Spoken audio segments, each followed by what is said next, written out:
Hi, this is James here with the newest installment of this viewer requested video series where I'm sharing about my personal study and practice of Cartomancy with playing cards. If this is your first time here, I'd like to say welcome, and if you're returning, I'd like to say welcome back. For those of you here for the first time, I will be leaving links to the previous installments of this series in the description box below. So we've been spending a great deal of time in this video series talking about the personal meanings that I use for the cards when they turn up in readings. And in the last installment, we started taking a look at the face cards with the jacks. So we're moving from the jacks to, in this video installment, taking a look at the queens. So in the next installment, I'll be, just as I have previously, I will be talking about the themes and the associations that I have for the queens when they turn up in a reading, as well as pop culture references and catchphrases.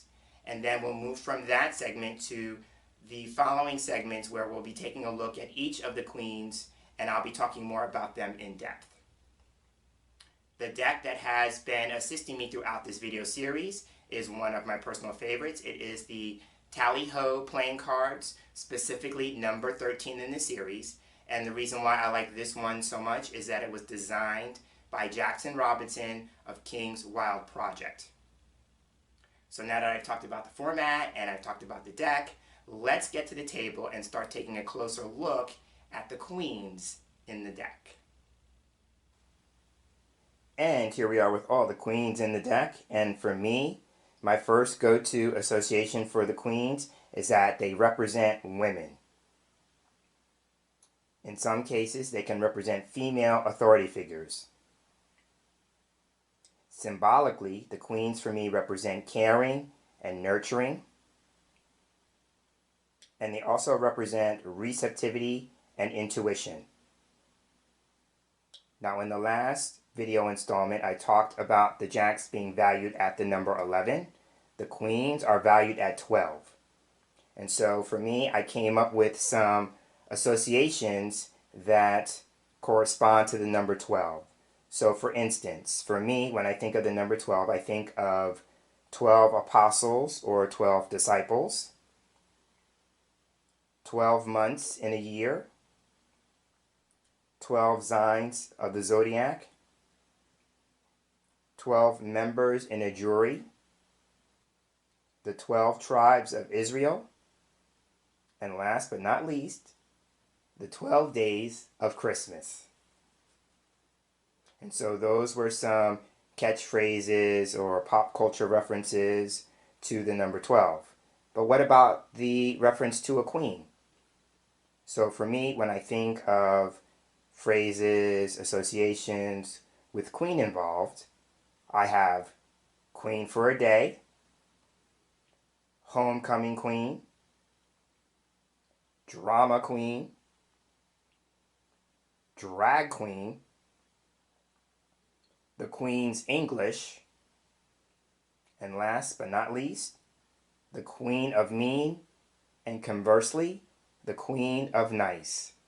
So I share those, as I always do, to get you thinking about when it comes to either the number 12 or the reference to a queen, what comes to mind for you, because, as always, you can incorporate those associations, those references into your own personal work with the cards. And so now that we've gone this far, let's go deeper and take a look at each queen close up and personal, starting with the Queen of Hearts. And here we are with our first queen, the Queen of Hearts. And for me, my first go-to meaning for the Queen of Hearts is that she can represent a married woman. Following that, I tend to see her as a wife and mother because the Queen of Hearts is very maternal. Some other characteristics that she displays is that she's loving, caring, and nurturing. And because the suit of hearts can represent feelings and emotions, the Queen of Hearts, therefore, is an emotional woman. Now going with the more spiritual aspect for me of the suit of hearts, the Queen of Hearts can represent an intuitive woman. And going further, the suit of hearts for me, on a spiritual level, is the suit that represents God. And so I tend to look at the Queen of Hearts as a woman of God. So therefore she can represent somebody who's religious or somebody who's spiritual. I tend to think of the suit of hearts as representing clergy people. Now, because the suit of hearts for me can represent healing, the Queen of Hearts can also represent a healer. And going along those lines, she would be somebody who is understanding and sympathetic, because that goes a long way towards helping other people heal. Now, just as I said in the previous installment with the jacks, I tend not to focus too heavily on physical traits or characteristics, but I will include those if those are of interest. And so for me, the Queen of Hearts can represent somebody who has brown or blonde hair. In terms of eyes and eye coloring, eyes would be blue, gray, green, or hazel. And people from the suit of hearts tend to have fair complexion, so the Queen of Hearts would have a fair complexion. And just as I don't ascribe too heavily with physical traits or characteristics, it's the same thing with astrology, but I did include that with the jack, so I will continue to do that. For me, the Queen of Hearts is associated with the sign of Cancer, because for me, Cancer represents home and family. And so that will wrap things up with the Queen of Hearts, and let's move on to the next queen in this video series, and that will be the Queen of Clubs. Next up, we have the Queen of Clubs, and my first go-to meaning for this queen is that she can represent a working or business woman, because for me the suit of clubs represents work or business. Along those lines, she can be the head of a business, because queens therefore would represent a female authority figure. If she's not the head of a business, then she may be a supervisor, a manager, or some other type of boss. Now, if it's not business, then the Queen of Clubs can represent a female friend, because the suit of clubs can represent all things social. And even with the business aspect, the Queen of Clubs, in the social sense, can represent a peer or a colleague or a co-worker. You know, somebody you might not necessarily work with, but you get on well with. Now, going back to the social aspect of the suit of clubs, the Queen of Clubs can represent a female public figure or a woman who is very sociable. Now, if we go back to the working aspect of the suit of clubs, some types of work that this particular queen may be engaged in is, of course, business, so anything from the business world would fit. She might be engaged in social work or some type of community work. And mixing the business and social aspect of the suit of clubs, she might also be engaged in publicity. So you can think of public relations and marketing with that. And because the suit of clubs is geared towards helping other people, the Queen of Clubs may be somebody who is involved in some sort of service-oriented type work. Now, in terms of physical traits or characteristics, the Queen of Clubs may be a brunette, and she may have dark hair and dark eyes. Other types of eye coloring for this queen would be either blue or hazel eyes. And astrologically speaking, I assign the sign of Aries to this particular queen. And so that will wrap up the Queen of Clubs. And now let's move on to our next queen, the Queen of Diamonds. And here we are with our third queen, the Queen of Diamonds. And my first go-to meaning for this particular queen is that she can represent a woman of financial means, because the suit of diamonds for me can represent money and finance. And so when I say financial means, that implies that she can be rich or wealthy. Now, because the suit of diamonds can represent money and finance, like I said, but also material concerns, this particular queen is seen as sometimes being very extravagant, and that she is a pleasure seeker because she is seeking out the finer things in life. If you go with the idea that the suit of diamonds implies wealth, abundance, luxury, things like that. And because the suit of diamonds for me can represent energy, this particular queen is a very energetic woman. Along those lines, the suit of diamonds for me can represent power, so I tend to think of her as a powerful woman.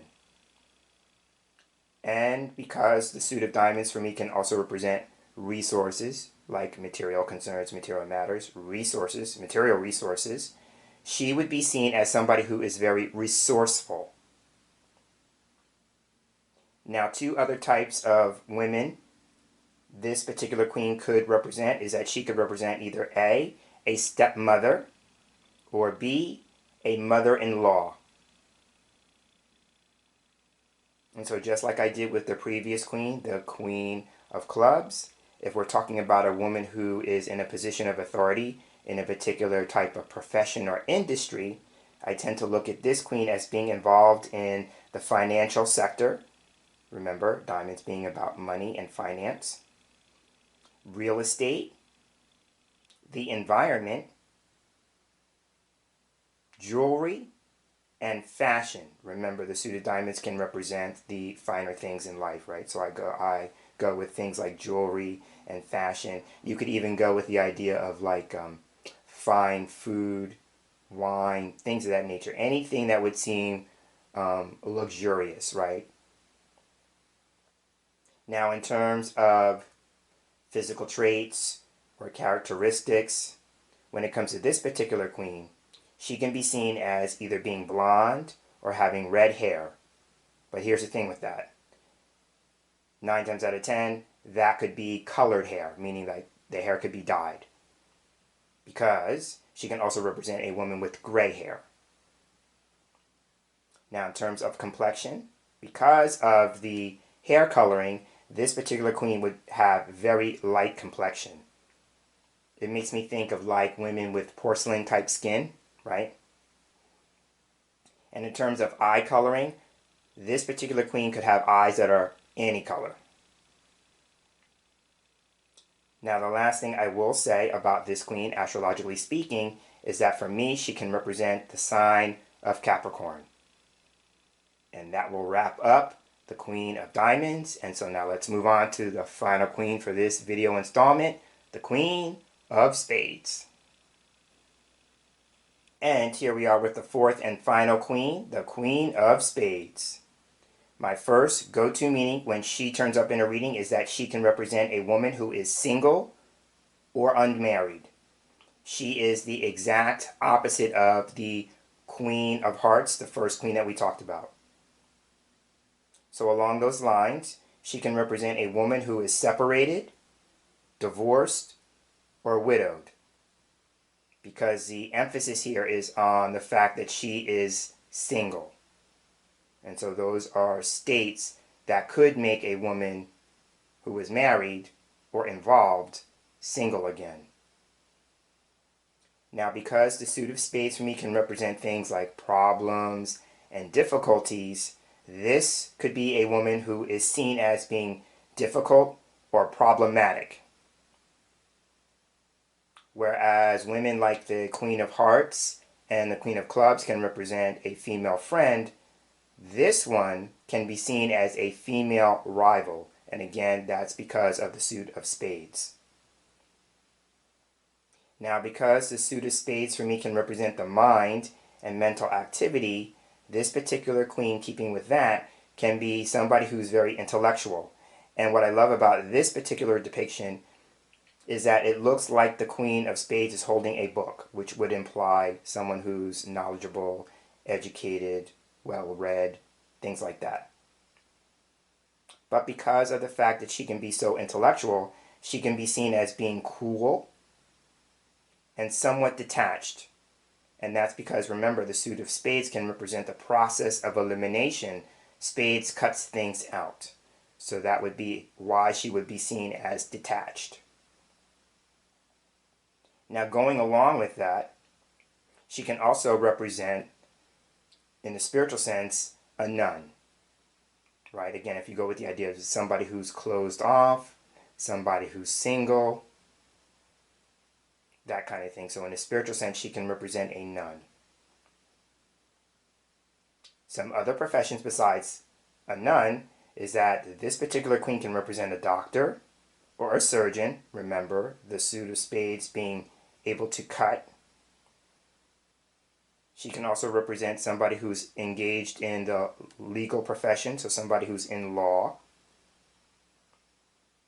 And going with the doctor aspect of the Queen of Spades, she can also represent somebody who is in medicine. And also someone who is involved in government or politics.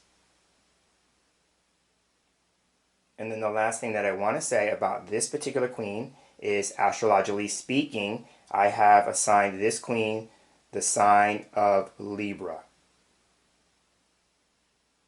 And that will wrap up how I see the Queen of Spades.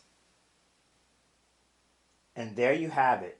We talked about the queens and the themes and associations that I have for them and the meanings that I use for them when they turn up in a reading. And that will bring this video installment to a close. In the next installment, we'll be taking a look at all the kings in the deck. I'm James Himm Mitchell, and I'd like to thank you for sharing this space with me, and I look forward to being with you again in our next video together. So until then, I hope you have a wonderful day. Take care.